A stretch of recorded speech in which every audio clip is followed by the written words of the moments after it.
Hello, and welcome back to the My First Marathon podcast. My name is Taylor, and today I interview a runner with 3 marathons under his belt. But what I really loved about this interview is getting to hear another perspective on the Boston Marathon. We've had several BQers on the show, but today's runner is someone who's ran it twice through charity and gets to talk about his experience as someone who didn't qualify through time. We break down some of his weight loss journey and how he got into running, his first and second Boston experience, as well as how things have changed for him from there. So, without further ado, let's go ahead and jump right in. Please welcome Steve.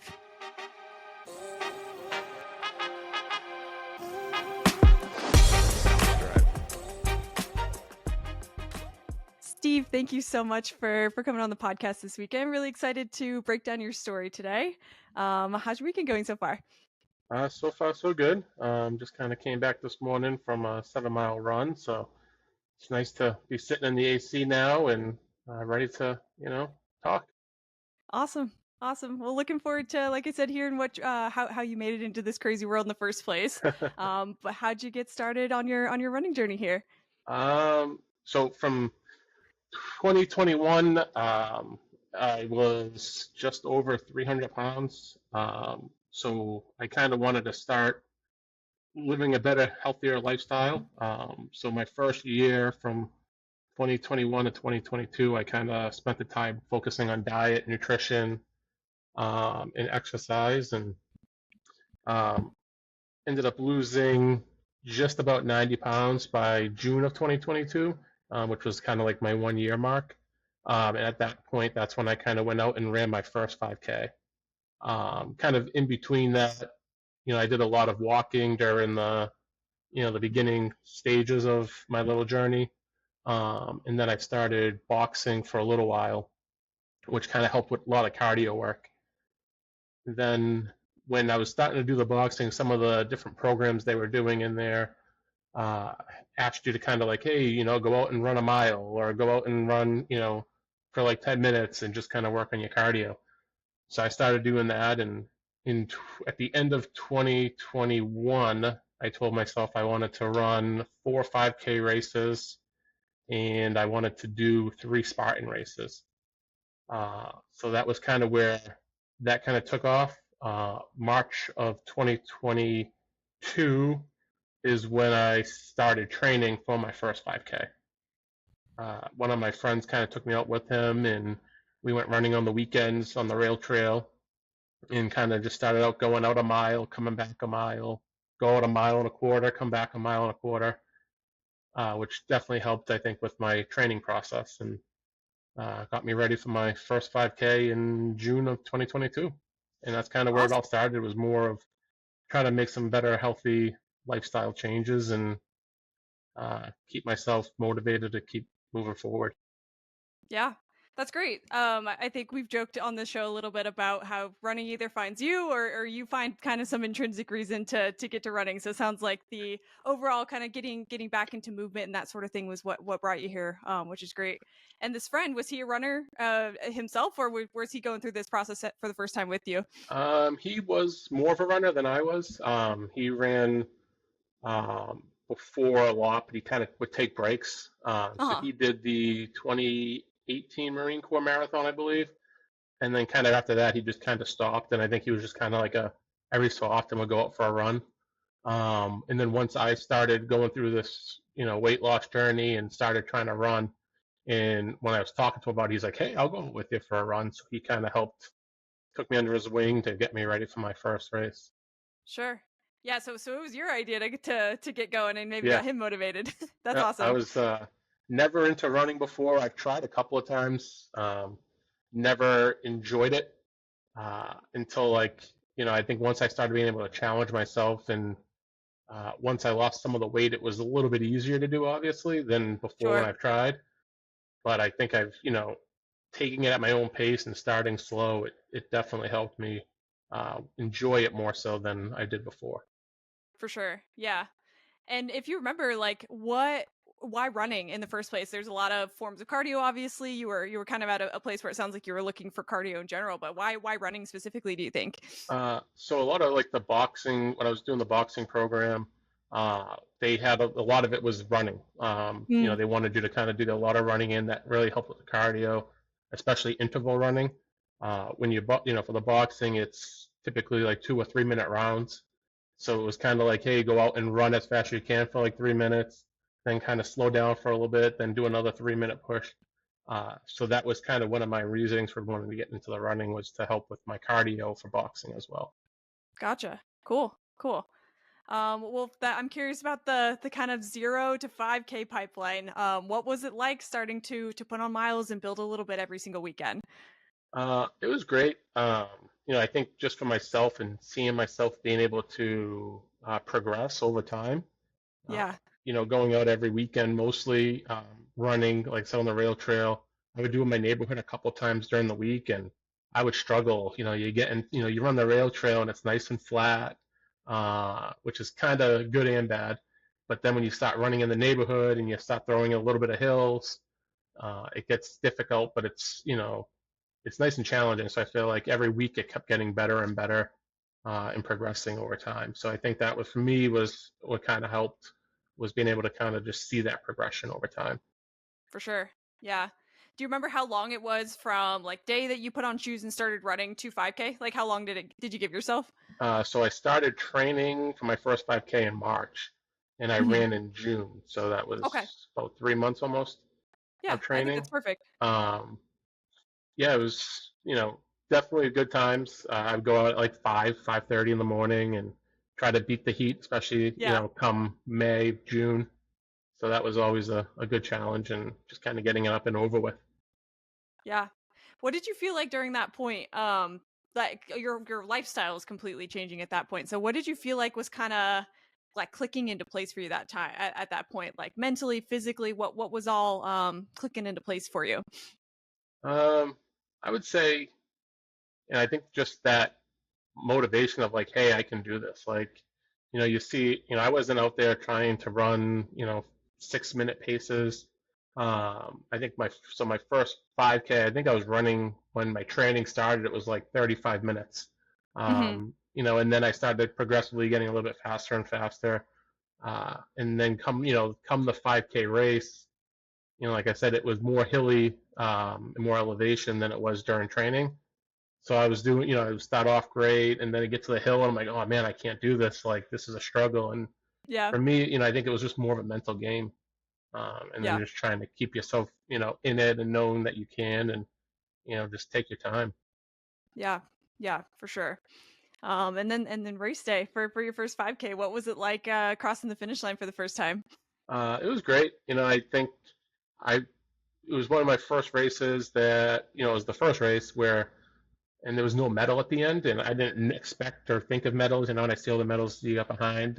Yeah. I was hoping to have mine hanging up behind me, but they're actually all down in the basement hung up. Uh-huh. But when you cross the race, and you're kind of like, oh, all right, cool, this was great, I did it.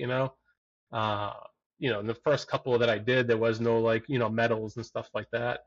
So it was just more of like, oh, I did it, I accomplished it. And then I went out afterwards and enjoyed myself a nice dinner down the street. But I think having that finish, especially at that finish line, was where, on a 5K race is typically where there's people, people Yeah. cheering that you don't know. You don't really see them on the course during the 5K. So to me, it was just a whole new experience of just kind of having those, the people cheering alongside you. Yeah. Hopefully you at least got a t-shirt. If no medal, that's kind of a crime for a Yes, race. there was a T-shirt for that one. Oh, Yeah, good. there was a T-shirt. And yeah, my family was there with, at the finish line. My buddy that I ran with, the last, to get to the finish line, probably the last tenth or so of a mile, it was uphill, and then you turn the corner, and then there's the finish line. So I was struggling coming up that last hill, and he got to the top of the hill, turned around, came back down the hill, and then kind of helped motivate me to keep going up the hill. So it was nice having someone to run with that kind of stuck with me the whole time.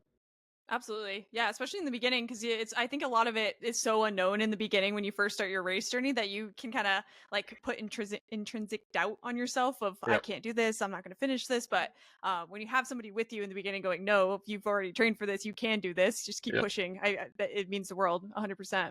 Yeah, it definitely helped, especially getting up that last hill. And like I said, when you're on the rail trail, 3 miles, on flat surface is a lot Yeah. different than 3 miles with 100 plus elevation. So Yeah, that's a lot yeah, for sure.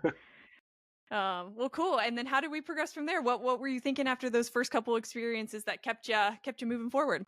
So after that first 5K, I actually ran my second 5K 2 days later, Wow. um, which was a lot better than the first 5K, but it was, flatter. That one was another one where, you cross the finish line, and I didn't even think I got a T-shirt for that one. I think I bought myself a hat, but there was no medal, no nothing. So, that you cross that Criminal. finish line and you're kind of like, all right, I've seen pictures of people with medals. I'm like, oh, how do I get one of those? Yeah, yeah. But yeah, so the first two races didn't come with any of those. So after that second 5K, I then transitioned. My third 5K was in July for the Christmas and July race, Hmm. and that was another good race. Unfortunately, it's no longer around. Uh, but that was kind of started. You have a little bit of street, and then kind of brought you to a rail trail, and after that, I was like, I got three of my five out of my 4 5Ks I wanted to do done pretty quickly. And then come August of that same year, it was the Spartan races kind of started kicking in. So I kind of switched over my training a little bit from running to doing a little bit more, upper body work and stuff like that. Uh, I did the Spartan race in August of 2022 for their Super, which was like a 10K race with the obstacles. Yeah. Uh, then I got to I don't think I did any other races in August. I think that was my only one in August. Then in September, I did not plan my race out very well, which I typically never do plan timing of my races. But I did the Spartan Beast up in Killington, Vermont, which was about 20 or so miles, and Wow. it was pretty much all uphill. The elevation was insane. Um, it took me probably about 8 hours to do with all the Wow. obstacles. And then the week after that, I did my fourth 5K race, which at the time I was planning to be like my last 5K for the year. So I did that 5K race, and right around that time is when I got an email from a charity that I previously participated in, where they were looking for runners for the Boston Marathon in 2023. So in September, it was when I got that email, I looked at it and it was kind of like, ooh, I'm like, can I do this? I'm like, one, Right. can I run a marathon? Two, I've only run 5Ks. And then also I need to fundraise, $10,000. Yeah. Otherwise it comes off my card. Right. So, talked with my wife and, it was more of, can I do the fundraising and, the time that it takes to train. So she was like, yeah, go for it. So that was kind of, from there, I said to myself, I needed to now up my miles, obviously. And I started looking at 10K races and half marathons to kind of say, hey, like, if I'm going to do this, I need to be able to run a 10K and I need to be Yeah. able to run a half. So I did sign up for my first 10K, which was in October of 2022. That was, a great race. And I think to this day, that might still be my personal best. I think a lot of my my firsts were mostly my personal records. Yeah. And at that point is during those trainings I didn't really run for time. I was just kind of running for the distance and to see hey, can I do this? But that was a good race. And then I did another Spartan race over at Fenway Park in Boston, Oh, which was cool. the small. That was like their 5K race with a few obstacles. And in December is when I did my first half marathon, which was cold. So you're bundled up, and it was a great course. Yeah, good, decent hills, but it was a good day. It was just different, and I thought I was going to struggle, but again, not having a time to fall back on or no pace goal or anything like that, and just kind of went out and Yeah. ran and enjoyed the run, and to this day, that was probably still my best half marathon. Yeah. So You that kept was kind of setting the bar high yeah. every race. So it was just one of those progressive things, from pretty much from September to December was, the test of like, hey, can I get to the distance that I need to get and get to the time on feet? So Yeah. So that's what I ended up doing. And, in November is when I ended up getting accepted onto the Boston Marathon team. So I knew at that point that, all right, it's going to get real, like lots of training. Gotcha, gotcha. So from when you were kind of in that testing period, you weren't officially signed up for Boston yet. You were still like in the in between stages of that whole thing. Yeah, so the 10K race, I was not officially into Boston yet. Hmm. So it's once I found out I was getting into Boston, that's when I signed up for the half marathon. Cool, cool. Cool. So yeah, so a lot of time to find out a lot about yourself as a runner, I guess you Yeah. could say during that time.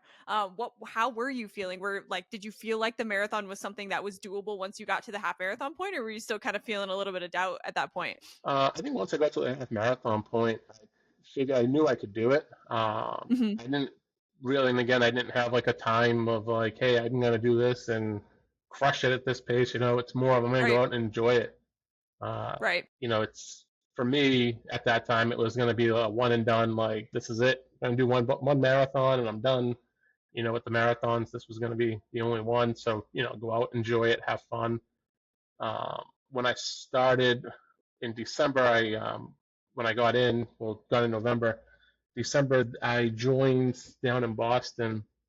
There's a group called Charity Teams, and they work with different charities, organizations in the area to help with training runs. Hmm. So the charity that I was involved with, they were part of this program, so I was able to kind of go on the weekends and run with them. So that for me was, my goal at the point was, all right, they go out every Saturday for a run. I need to be able to keep up with them every Saturday. I need to be able to go out, do the distance, and get the run in. And so that's what I ended up doing. And during the weeks, I really didn't run as much as I probably should have. Hmm. So for me, especially at the end of 2022, there it was a lot of it was just kind of running on weekends, and I did like 3 nights a week of boxing during the week, which for Mm. boxing there was a lot of cardio and core work and Sure. stuff like that. So I think that kind of helped. Cool. Yeah, and then on the weekends with that run group, were they just building mileage every weekend basically until Boston? Like everybody was, I'm assuming, training for Boston that was in that group? Yep. So they had like a whole plan where they laid it out for you like run these miles during the week, do some cross training Oh, cool. days. And then, every Saturday we're going to go out and do this many miles. And to be able to run with the group, it was great because it was, especially in the wintertime around here, the last thing you want to do when it's raining or snowing is go out and run, 10, 15 miles. So Right. having that group of like, hey, if like I need to go down and there's going to be other people there with me running.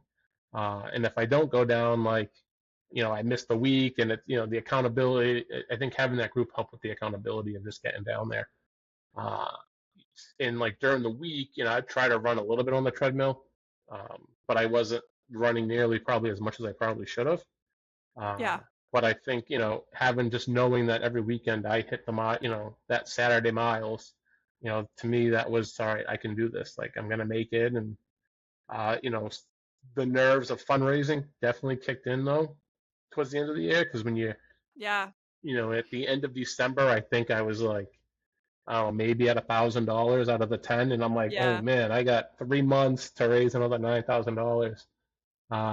So it was definitely the pressure, I think, of that, like some of the stress and everything like that too was, on top of the running and the training. So Yeah, that's something I feel like that isn't talked about enough is the charity side of things. You're already stressed about running your first marathon and already stressed about the training and yeah, everything, and then you add this whole other level of can I even do this thing? Otherwise, I'm going to be responsible for it, like you said. yeah. Um, so how are you kind of like managing both of those stressors while you're working through this whole thing? I kept trying to find different. I had a lot of my stuff planned kind of towards the end of the fundraiser of, closer to the Boston Marathon.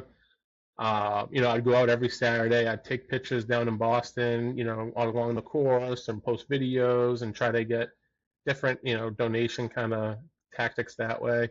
I had did some online raffles, but I was really pushing from January to when I had my fundraising event in March. I was going to businesses, all local businesses, asking for donations, stuff that I could use for raffle items.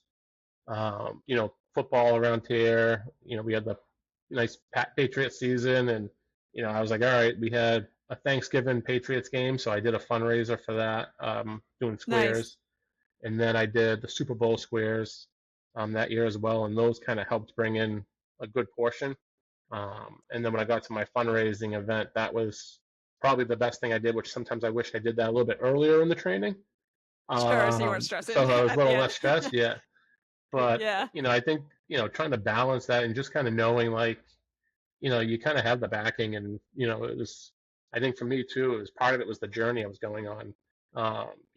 10 months from my 5K to Boston and Yeah. not having, before being, overweight and a lot bigger, I think people were still in shock of like, holy crap, he's going to run a marathon. And, so Yeah. I think that definitely helped a little bit was kind of having, that weight loss journey behind me and kind of that, to show like, hey, I can do this. Like, I'm going to do this kind of thing. For sure. Yeah, when you were talking to friends and family about signing up for that marathon for the first time, were they just like completely shocked, Yeah, like people thought I thinking was you're a crazy crazy. person kind of thing? A lot of people thought I Yeah. was crazy, and they still think I'm a little crazy when it comes to they're all signing up for all these different races and runs and stuff like Yeah. that. But yeah, I enjoy it. It's and I think the more every time I finish a race, I'm already signed up for the next one, and that kind of helps with that motivation just to keep moving forward. I think if I go For too sure. long without anything on the calendar, you're just gonna spiral back down to where I was before, and unfortunately, the spiral down is a lot faster than the spiral forward. So Sure. so for me, I just need to keep having something on the calendar to keep moving forward. Yeah, I'm the same way. I like the training regimen of the whole thing of just having an end goal. I'm gonna put in dedication that I need to put in for a certain amount of time to get to a certain endpoint, and then look for the next goal. 100%. Yep, I think it helps with training a lot. definitely. Well, cool. And then, so we're progressing through training. You're going to these training runs every Saturday with this group. You're the first person I've talked to on this podcast, actually, that's ran Boston without shooting for a crazy Boston qualifying time. So, was this group all shooting for? Are they at all BQ'd in their signing or training because they had BQ'd, or did you have a lot No, of because it was a charity? You had a lot of other types of runners. so this was the charity teams group was full, of charity runners. Okay, so no No crazy crazy. BQers. There were some Yeah, people that were fast. That probably I think some might have BQ'd, and some of them will BQ and they'll still sign up for a charity. And then yeah, that way, they're not fundraising as much, but they're still doing the fundraising part. But they were really good people to talk to. A lot of these charity runners, they've been running Boston Marathon for years as a charity right. runner. So being able to kind of get some information from them, they kind of help walk you through things. And one of the messages who Susan, who runs the charity teams program, she said to everyone, guys, listen, think about it. She goes, have fun. She goes, no offense to anyone here, but you're not going to win. So just go out there, have fun, Yeah, enjoy the day. For some of you, it might be a once in a lifetime kind of thing, uh, but you're not going to win. Like, just have fun, enjoy it, and it's you versus you. So, I always yeah, remember that every time I go and do a race now, it's, I'm not going to win the race. Like, I know that, so it's have fun, enjoy it. And, for me, running was a stress reliever, right? Like, it's supposed to help with stress and kind of mental and all that stuff. So when you start worrying about times and stressing about how fast can you run and this and that, it takes away from the purpose of running. And so for me, yeah, it's to I want to just keep enjoying it. And I did for a little bit get a little obsessed with time a little bit, and it's not good. So now my goal is to go back to enjoying it, and I think all my best times were when I wasn't worried about time. yeah. No, So that's a really good point. Yeah, sometimes you can take it so serious. I think I just posted a clip the other day where somebody said like you almost stress about being perfect so much that it ends up impacting you in a negative yeah, way. So yeah, I agree. And having that kind of being a little naive in the beginning helps with that a lot. Of you don't know how fast you are, so you're just gonna go out and do it based on effort and figure yeah, it out. pretty much. And that's what I like. I feel like, my first half marathon was my PR. My first marathon was my PR. Yeah. And I didn't know what to expect on either of those. And it was just kind of go out, have fun, and run. I Yeah. think, I don't want to jump ahead and all like that, but last in 2023, my first 11 miles was all under a 10-minute pace. This year in Hmm. Boston, I couldn't get my miles under a 12-minute pace. Like, I mean, it was hotter this year than it was last year, and just other things that day, and just wasn't on my side. But I think that race too, I stressed a little bit of like I need to do better than I did last year, and my training had me as like, hey, I can do better than I did last year, but it just didn't happen. And different day, different weather, and just whatever. So Yeah. I think Yeah. try not to stress about time, and you know, I give kudos to all the fast runners out there, especially if you can run a 4.5 minute mile in Boston for 26.2 miles, kudos. But Yeah. for me, it's go out there, have fun, and just enjoy the day. Yeah. Yeah. Everybody's goals are different. If your goal is to do that, to run the 4 minute mile, that's your goal. Yep. If that's not your goal, that's not your goal. 100%. Well, cool. And what was the for training for your first marathon? What was the longest run that you did before your marathon? Like 20 miles, 18 miles? Where did you get So to? I did the 21.5 miles. So a lot Cool. of some of the training runs, they did two big runs down in Boston leading up to the race. One was the Superhero 17, where Hmm. you start and frame Natick. I think it's Natick. It's mile 9. You start at Hmm. mile 9 and you run to the finish line. And a lot of us, you dress up in a superhero costume of some sort or some type of Cool. superhero gear. So I was in a Spider-Man costume, head to toe, running through the streets of Natick and all that That's to awesome. Boston. So that was fun. And then after that, they did a 21.5 mile run, which was from the starting line, all the way up to the college. So that, for me, that was, great being able to run along the course, and, Yeah. lucky living around this area was just being able to kind of go down to Boston and run on the course, and, run those hills every weekend, and, uh, you know, get that kind of experience. And there's so many people, I was running with the charity teams group, but when you're out there running, like there's hundreds of people every weekend just running on the course, which was Sure. great. Yeah, did that give you confidence being able to see the course ahead of time, or did that freak you out a little bit Uh, because you got to I kind of get a think it was the preview of it? confidence. I think it was the Yeah. confidence, definitely. So when I started training, it was kind of running from the finish line, and would run in reverse on the course. So we Mm. would run. I think we ran like 3 or 4 miles out the first week, and then you run back. Then the next week you run 5 miles out, then you run six. So it was kind of, adding every week almost a mile, 2 miles. Uh, Yeah. so that was it was just a great experience of just being able to finally, you run out. I think it was like 8 miles to the firehouse, and then you run back. So now you're hitting all those hills, and it was a great training experience. It's definitely Yeah. the hills are a lot different. At mile 19 or what 18, 19 than it was at mile 9, but Sure. um, it was still, But you know what to yeah, expect it at was least. still a good Yeah. experience and good training, and like I said, it was a lot better than running on rail trails every weekend. Yeah, Especially when absolutely. you need those hills and training. For sure. For sure. Cool. Well, that's unique. I like that you got to kind of check out the course ahead of time. So then in between your longest run and when and race day, I'm assuming you had some sort of like taper period that you did. Was it a week, 2 weeks that you slowed down mileage, or what do you remember what that looked like? I want to say it was probably about 2 weeks. So I did the 21.5, and I think the following week might have been like 14.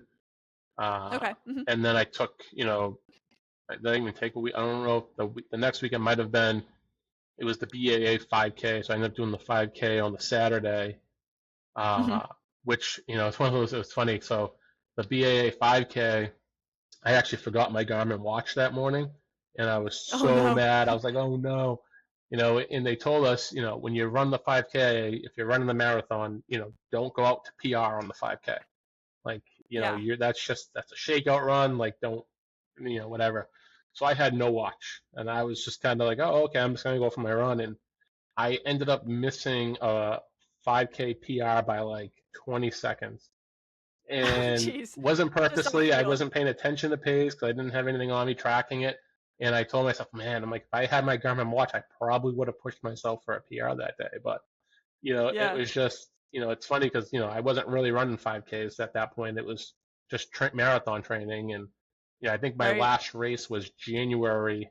Was in January of 2023.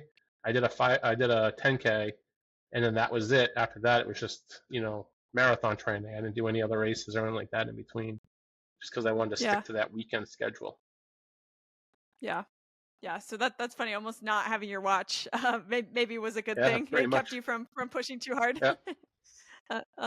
Okay, cool. And then race day comes around, or I guess maybe the couple days leading up to race day. It sounds like since you're pretty local, you didn't have any sort of commute or anything like that. But like, what were the logistics that you were dealing with the day before and on race day for Boston? I went down on the Saturday before, did the whole expo, got my brace bib, did all the pickup and everything like that. It was quite an environment. There's so many people down there. The streets are full. You get to see the finish line all set up. The 5K, you got to run underneath the finish line, which was kind of cool. Cool. I think, just checking out the different things, the different stores. There was a whole bunch of pop-up stores. So the street, the next street over from where the finish line was, is they had all these like little empty, like kind of buildings and spaces that were just pop-ups. So you had like one Mm, store that was taken over by like Hoka, one store would be taken over by like Brooks, and I that's think they were cool. all mostly run by Marathon Sports possibly, but there was just a lot of like little pop-ups where you can kind of go in and meet some other like the elite runners would be walking around and checking things out. So it was, for me it was just kind of drive down and then I drove home. Sunday morning, the charity teams group that I ran with, they hosted a breakfast on the Sunday morning. So I drove down, did the breakfast, hung out down there for a little bit, walked around the expo again, and then drove back home. And for me, it was just pretty much kick your feet up, and relax. And my alarm was set for 5 o'clock Monday morning, maybe a little bit earlier, um, in order to be able to drive down to Boston to get ready for the race. Yeah. Yeah, because Boston is on a Monday and it's kind of a late start, right? Yeah, From what I've heard from other there's a people. lot Yeah. of sitting around. So the start time for charity runners start around 11:15. Yeah, that's crazy. Uh, so it was. I think I was down in Boston by 6, and at that point they started shutting down the roads already. So as I'm trying to Uh-huh. drive to get to a parking garage, the GPS at the time didn't have the road closures. So it's like, take a left here. And Right. I'm like, I can't take a left. And you're trying to like, navigate your way around Boston without, there's all the, one-way streets and this and that. So it definitely was tough. But so as part of the charity teams running, I got to hop on. They had a bus from the finish line to the start line. So Cool. was able to park my car at the finish line area, and so I did that. Found my way to the bus, and then we had a coach bus take us from the from the finish line to the high school in Hopkinton, where we pretty much hung out there for 3 hours, which was Wow. just a long like sitting around waiting and Yeah. eating bagels and just trying to like not eat too much, but yeah, so it was just kind of a lot of we're the group out just from being with the charity teams, we had like the special entry into the school where some had to actually stay and sit outside. So if you don't, depending Mm, on what bib you have and who you got the bib through, you might have to be kind of outside versus inside. So we were lucky to be inside the school, and so at least it was a little chilly and wet that morning, so I got to kind of stay dry, which was nice. that's nice. So that's what I was going to ask was if it was pretty cool or if it was miserably hot. I know Boston is one of those races that's every year can be something a little bit different. So it was pretty decent conditions for you Yeah, it guys. was really nice. It rained a little bit, especially on the course, but to me, it was like a misty Uh-huh. kind of rain. Uh, so Yeah. I think if we were outside, it might have been a different story. Like while we were waiting, we probably would have been a little bit Sure. more wet, but by the time we got out, it wasn't too bad. That's good. Yeah, so good conditions, everything logistically is going okay besides having to sit for 3 Yeah. hours, but I think that's probably something you can avoid. Yeah. And then you got to the start line. So how were you feeling, like, nerves-wise? How were you feeling in your head, like, standing at the start line for the first It time? was a little nervous. At that point it was like, oh, this is real. Like I'm about to like run for 26.2 miles. And on Yeah. the bus ride there, I was on a bus where there was a physical therapist on the bus as well. And so she kind of did like a little speech before we got off, and she told everyone, listen, you know, the first mile, you're not going to be able to really run. Like you're going to line up and you're going to want to go out as fast as possible. But the worst thing you could do is weave in around people. So it's the first like mile or so is just bumper to bumper people. So she's like, Yeah. take your time. She goes, it shouldn't be your fastest mile, shouldn't be your first mile, maybe not even your second. And they said typically when you're running, she goes, you're not going to start feeling great until mile three. She goes, mile three, then you kind of go out and you know, go for it. Uh, Yeah. so I listened to the first mile. Uh, my first mile, I want to say was about a 10 and a half. Um, and then after that, I kind of bumped it to sub tens for a while. And, I just kind of felt good, just kind of going with the crowd. It's funny is there was probably about a half a mile walk from the school to the starting line. And as you got closer to the starting line, they had like a whole section off to the side with like porta potties and bathrooms and all that stuff. You stop the race, and probably about not even a quarter of a mile in, there's like some woods off to the left hand side, and you just see Uh-huh. everybody running that way. There's so many people Yeah. running in and out of the woods, like using it for the bathroom. It's like, guys, it was just a porta potty, like a half Yeah, mile you didn't that plan way. ahead for Yeah. this? Yeah. So it was just kind of funny to see. Um, but yeah, the first couple of miles was, tough just to kind of get started and get into a groove, especially when you're like that much surrounded by people, and trying to like, tell yourself like, hey, like I don't need to go as fast as this person next to me, or be Yeah. like, don't, you know, zigzag through people. That's one, you're adding up more miles than you probably need to. And that's really just, not really great technique to kind of do. And, I tried that whole race. I almost pretty much stayed like in the middle was my goal was like, I'm just going to stay in Mhm. the middle of the road and just kind of go straight. So, Yeah.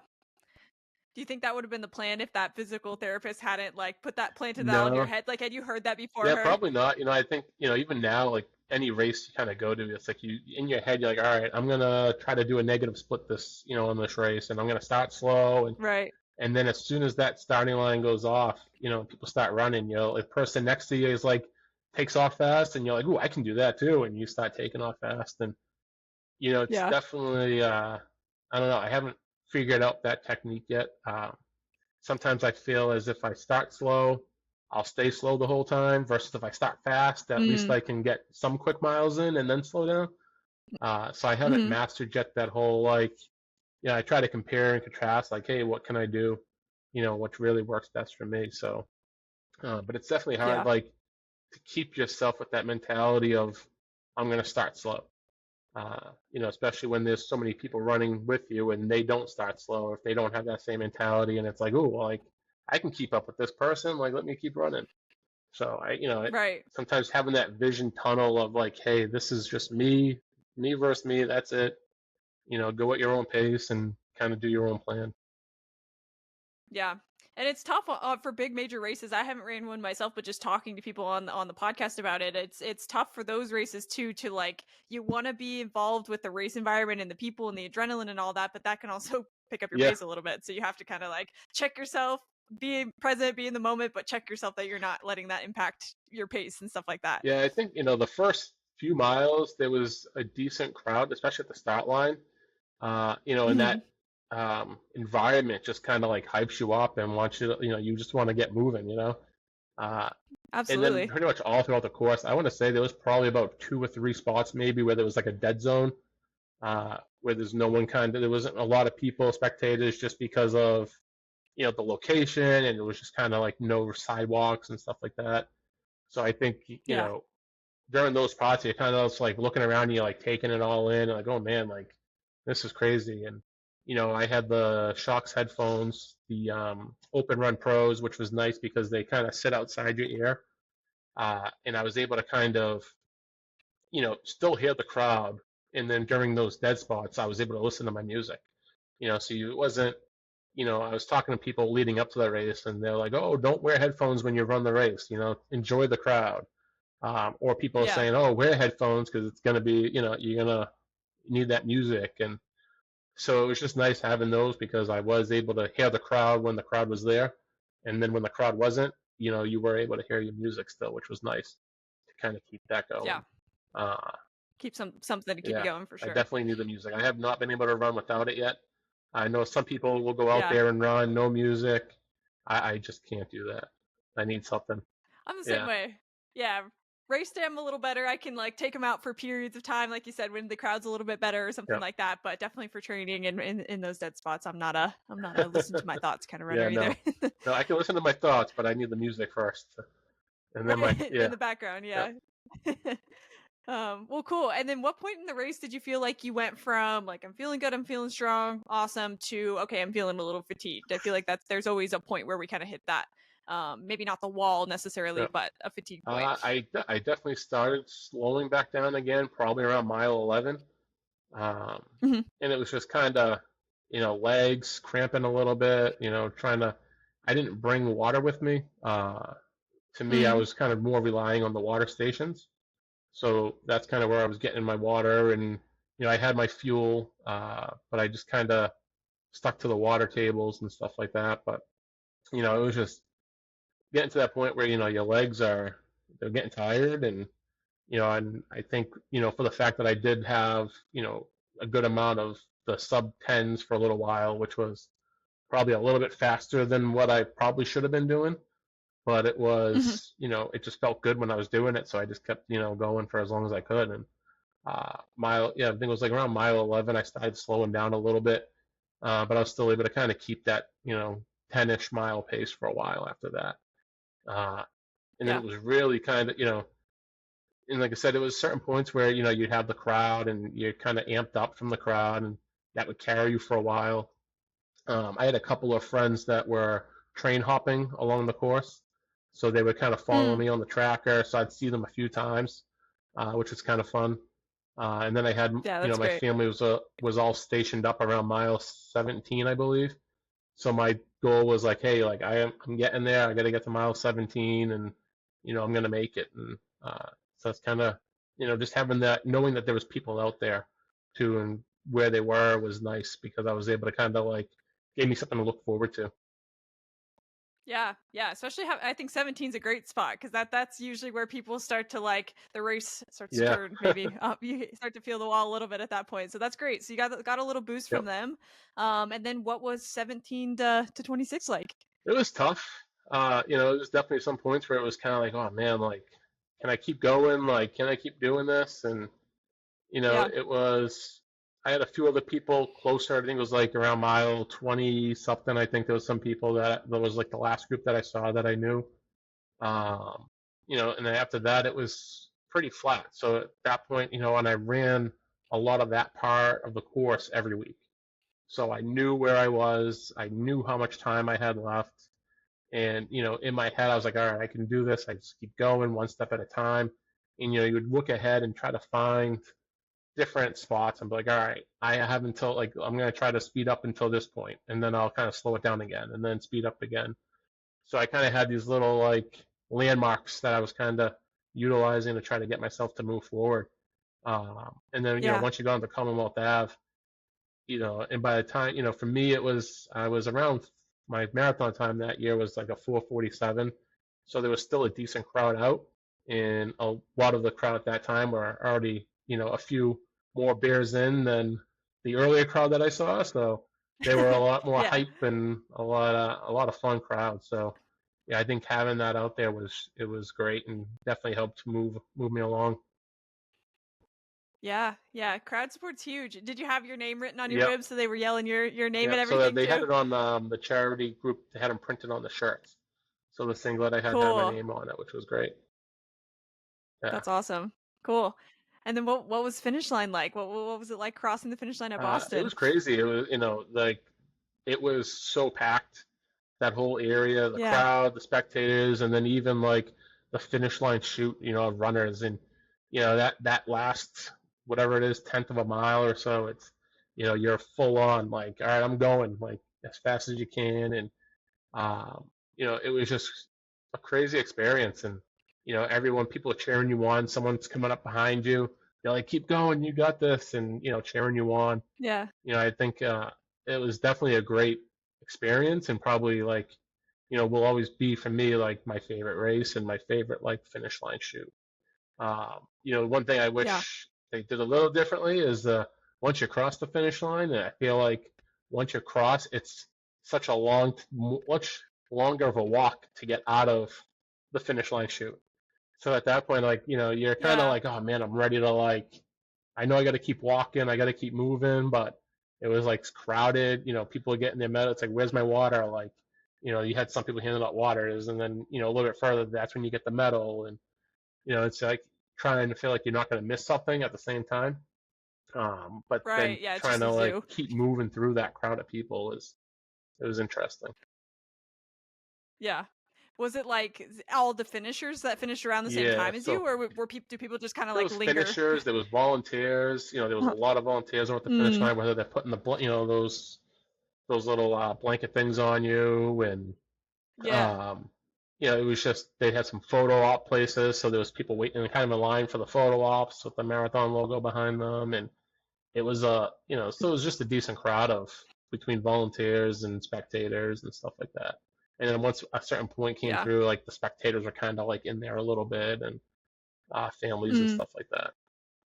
But it was, So just a yeah, mess a little bit at the end when you're yeah, pretty exhausted. much. And it was like all I wanted to do was just like get away from people and just like have Right. my own little time for a little bit. But yeah, Sure. Sure. yeah, Let it all soak in, maybe. Well, cool. I mean, for your first experience, especially being at Boston, it seems like everything went pretty much according to plan. I mean, no major I guess scenarios that took place in yeah. your first No, marathon. Seems pretty it smooth. was nice. No mate, like no injuries. Yeah, I think once I got to the top Yeah. of the hills, they had some of the A tents. They actually were out there spraying biofreeze. So I went over to those for a Mm, few of those tents and got some biofreeze sprayed on my legs, which felt nice. yeah. But other than that, there was, I couldn't have asked for a better run, or even a better race day. Like I said, it rained a little bit. Yeah. There was some sprinkles, but it was perfect. Like I felt like it was just enough to kind of like cool you down a little bit, and it was like refreshing as opposed to like what I heard was in 2018 it like downpoured the whole race. Uh, Yeah, and which you're running in yeah, wet socks and it's no. not fun. So this Yeah. one it was good. It was perfect. Good, good. Yeah, that sounds fantastic. And then because it was such a good experience, I know you have two other marathons under your belt, but were you thinking like kind of directly after that, I got to run this thing back? Because I know it was a one and done thing for you Yeah. at So at first. first, that was the only one I wanted to do, and then after I finished that, my friend that I have ran with previously said, "Hey, let's do the Marine Corps Marathon together." And he's done it in the past, and he's Yeah. like, "Let's do this. We'll train." So I was like, "All right." So I signed up for the Marine Corps Marathon to be my second, and you know, that was a lot different training than I did for the Boston. Um, I Hmm. was hitting my miles every weekend. It was the weekdays at the beginning. I was running a lot more in the week. At that point, I stopped doing the boxing, so my cardio became more of just running as opposed to, doing the boxing and the, different core workouts. So, the Marine Corps Marathon, I did focus a lot more on just running as opposed to any other cardio. Um, and it was everything pretty good. Again, I did another Spartan race that year, which kind of injured myself a little bit for that, which kind of stunk because it kind of put me off the Mm. shelf for like 2 weeks of running, which was in August. And then when October or September came around, I had some other health issues and stuff like that going on.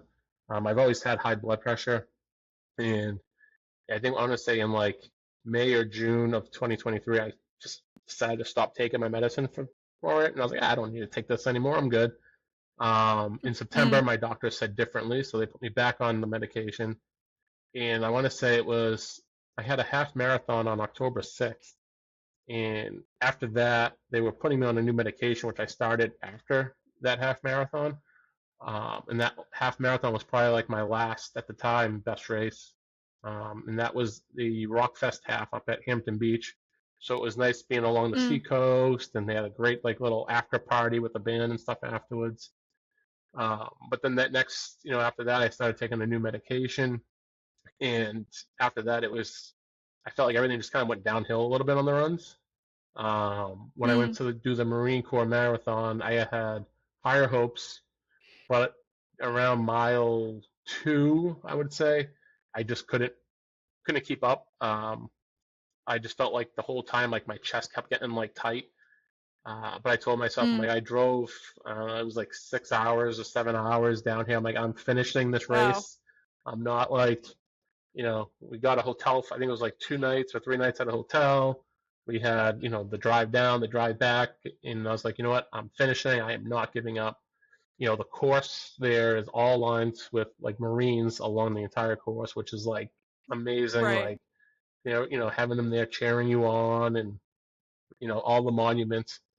So, at that point, like I had a water vest, like one of those the vest on with the water pouches on the front. I ended up Yeah. having to toss that off to the side because I felt like it was just kept getting tighter and tighter. So that race for me became Mm, more of like a walk run. A couple of times where I thought about like I should probably stop and I should probably just kind of like give up. But then if I knew if I went to an aid station that they'd probably take me off the course. So, I told myself, I'm like, nope, I'm just going to keep going. I'm just going to listen to my body. I'll walk when I have to, run when I can. And for me, that was, I want to say I finished that in around 5.5 hours. So I didn't think that was as bad but I was, I was projecting to be better than I was in Boston. It was a lot flatter than Boston. Should sure. have been better. Definitely better than Boston. I trained more for the runs that way. But the health issues just kind of got to me. And after that race, when I came home, I actually went and did a stress test. And when I did the stress test with the doctor, they actually had to stop it. And they put you on a treadmill, have you attached to all these different wires, and they're following my blood pressure. And within, I think, 5 minutes on the treadmill, they start you off at like a slow walk, and they start speeding up the walk. And it's supposed to get to like a running pace. But before we even got to the running Yeah. pace, my blood pressure hit like 200 over 100 and something. So they were like, we need to stop this. Wow. Like, they told me no activity for a while. And so I had to go see cardiologist, and, you know, everything was clear. They couldn't find any issues. And they're, obviously just kind of more medication, different medication. So one of the Yeah. things, I kind of stuck with what they were telling me to do, but they wanted me on like a diuretic medication, which, I just kept myself off that because, that was that medication. Once they put me on it, I felt like that's when I started having all my little issues. And ever since I Mm, stopped taking it, I've been fine and, been able to run again. And so I had about a month and a half to 2 months of like no activity, which was horrible. Um, I went and did right. my first 5K after all that in January, and I want to say it was like a 28-minute 5K. Where previously before that I was doing, I think that November I did like a 24-minute in 5K. So added on about Yeah. 4 minutes or so. Um, so at that point I knew, oh my God, I got to get back into gear and get back into running again. Yeah. What like mentally that's difficult, especially somebody who was coming from like a new relationship with movement, I guess you could say, starting your running journey. That period where you were at a complete halt, like were you just itching to get back to running and that was what was keeping you motivated, or how were you keeping yourself Yeah, motivated I during that time? definitely want to get back into running as soon as can. It was a little discouraging, also, especially not being able to do any of the physical activity for a while. So trying to Yeah. once I was cleared to go back to physical activity, it was just kind of tough to get back into the mindset again, that motivation to do it. And then especially once you start running again and your pace, like again, I was starting to watch my paces a little bit more. I'm like, oh man, like why am I not as good as I was, 2 months ago? And so Right. that was kind of discouraging for a little while at the beginning. Um, and then just got, like I said, I did my 5K in January, and it was very discouraging to see kind of my time for that. I knew I probably could have done better, but it was just, it is what it is at that point, and just kind of had to start from square one. Yeah. Yeah, Start again. Reset the yeah. goals maybe a little bit. And then your third marathon, to fast forward a little bit to that one, I'm curious, like from your first marathon experience that went pretty smooth, and then you had your second marathon experience where you had some health things going on. What were you thinking you were going to change for the third time So the around? third marathon was back at Boston, and I did not know about I was going to run it until about January of 20. I think it was the end of January. There was a Poland Springs did a Instagram contest, so I ended up winning a contest, and I was one Oh, of the cool. 15 runners that they picked to run the marathon on their team. Uh, so training for me didn't really start until early February for that. And I felt like this time now I was getting more running during the week, but I was also doing strength training, which I didn't do for the previous two marathons. The first marathon, like I said, it was more boxing and cardio. The second marathon, I was pretty much following a regiment, like training plan of running almost 3 or 4 days a week. And then the third marathon was I'm going to do more strength training, and try to work on the legs a little bit, and I would do some treadmill running during the week as well, based off of Garmin's suggestions. Uh, and I did really good. I made it up to my training runs made up to 17 and a half miles, which Hmm. that run I did was down in Boston, and I ended up rolling my ankle around mile 10. No, mile 6. I rolled my ankle, Mm, and I went, another 11 miles. And then at that point, I was like, all right, I'm done. I think it was supposed to be like an 18 or 19, supposed to be a 19-mile run that day, and I had to stop at like 17 and a half because I was like, I can't keep going. My ankle was like swollen. Um, and then after mm, that, that kind of derailed training a little bit. But even that, 17 and a half miles that I did that day, I think I was just under 11-minute pace or right around an 11. So I had high hopes going into Boston this year of like, oh, I'm gonna do great. I'm gonna, my trainings has me to be like a 4.5, and it was gonna be better than my previous Boston. Um, yeah, and then I just couldn't. I think day of that Boston race, it just couldn't get under like 13-minute miles. And the struggle was real that day. yeah. Do you think it was like weather related, body related? What do you think Um, kind of I think a attested to lot of, that? I mean, it was a lot hotter this year. The heat was brutal. The sun was Uh-huh. out. I want to say it was probably about 75 to 80 degrees.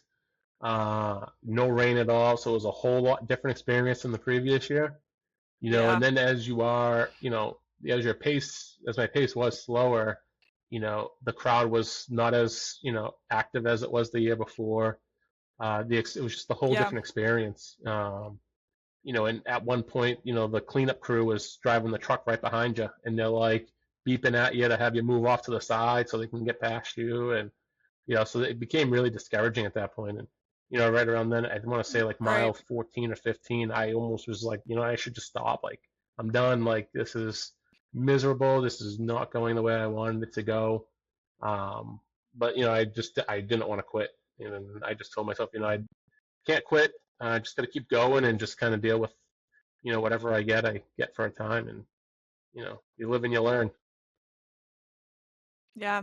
Yeah, just keep pushing. I mean, what do they say when the weather's that big of a change, you have to add 30 seconds at Yeah. least to your pace just to to match the effort that you were putting in when the weather's a little bit cooler. So that definitely wasn't in Yeah, your no, favor, it it sounds was like. a lot different. You're training all winter long for, Boston. You're running in the snow, you're running in the rain, and then you get out, it's Right, like completely 50, different. 60 degrees on your training runs, and then you get to race day and it's like 20 to 30 degrees higher. So it was definitely, Yeah. a lot more challenging and, discouraging. My legs were just, the legs did not want to move that day. Like I felt like my cardio was good, my cardio was fine. The legs just didn't want to go. So Yeah.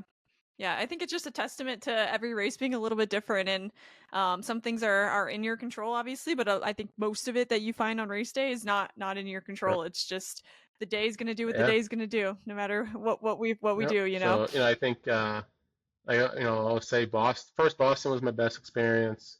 This last one, not so much. Yeah. Even now, like the way that Boston does their time, and I know there was like a whole thing on Instagram where with posts and, you have a lot of the elite runners up that are, you know, they don't help with encouraging runners. Um, Yeah.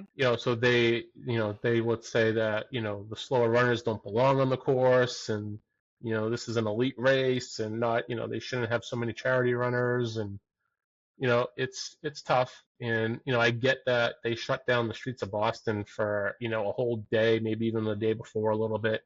You have to open the streets up at some point. Uh, but for me, like it took me, I think this year, just over almost 6.5 hours, which was almost 2 hours longer Hmm. than my first one.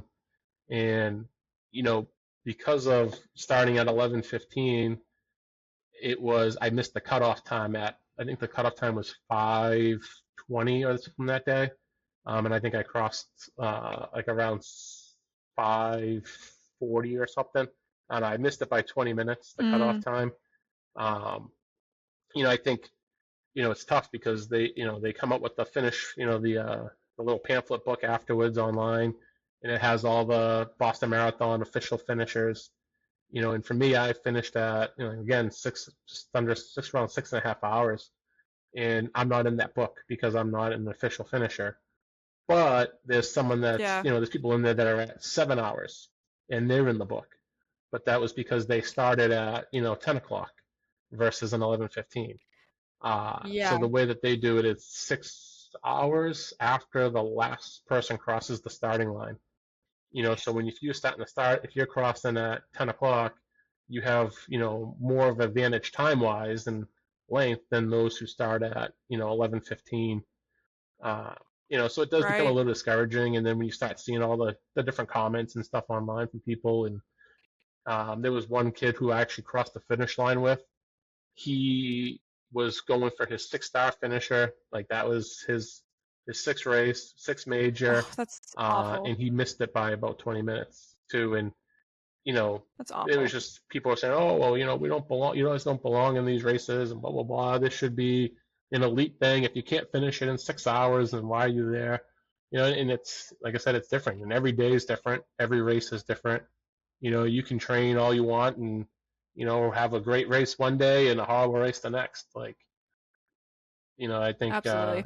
like I said, I get that Boston needs the cutoff time, but for one of the things was, they think they do it because they stopped pulling the check-in mats, and you cross the finish line and you're getting a time.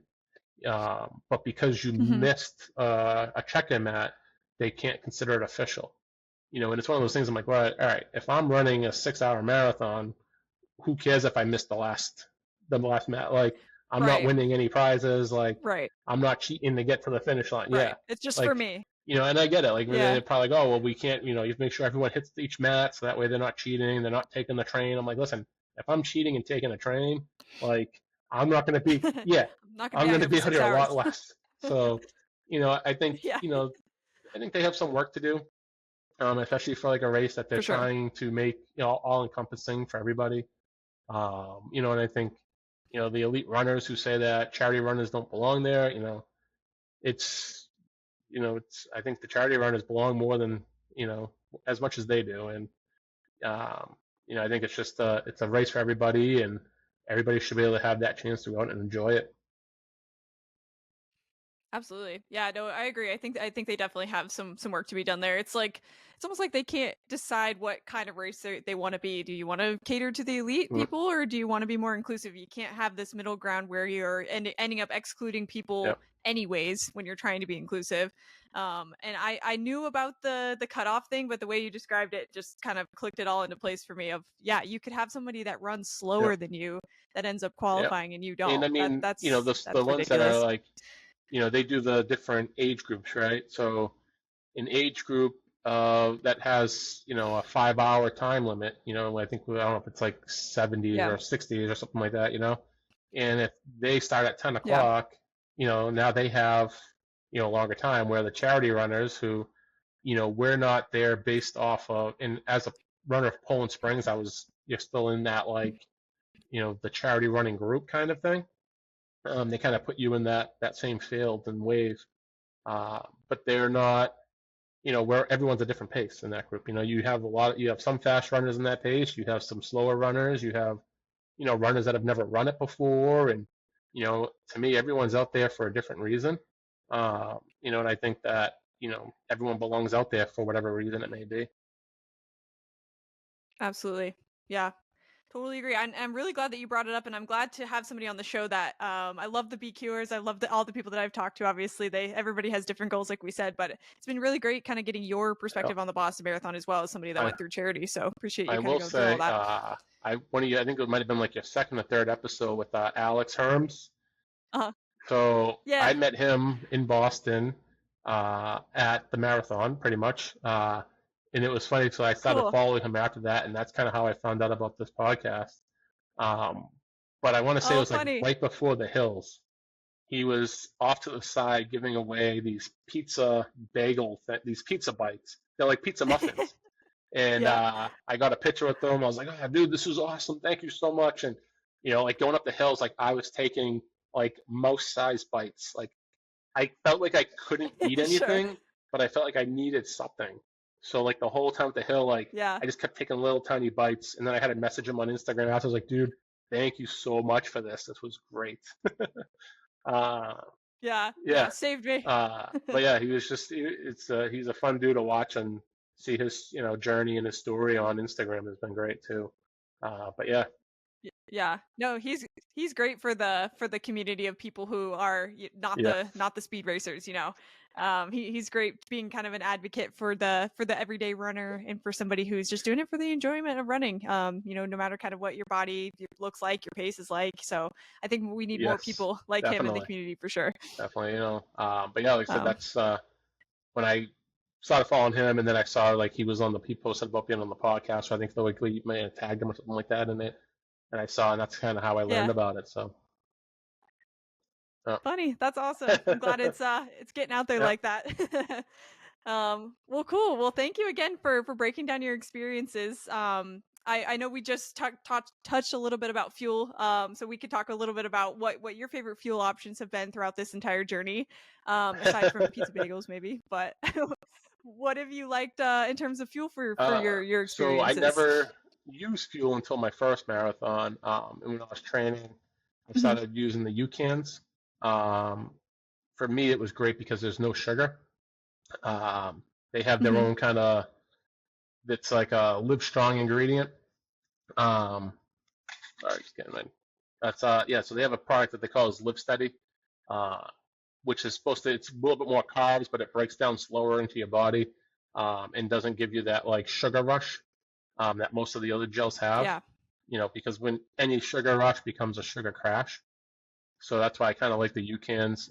So I started using them. I used them for my first Boston, and then I pretty much anything like 10K and above.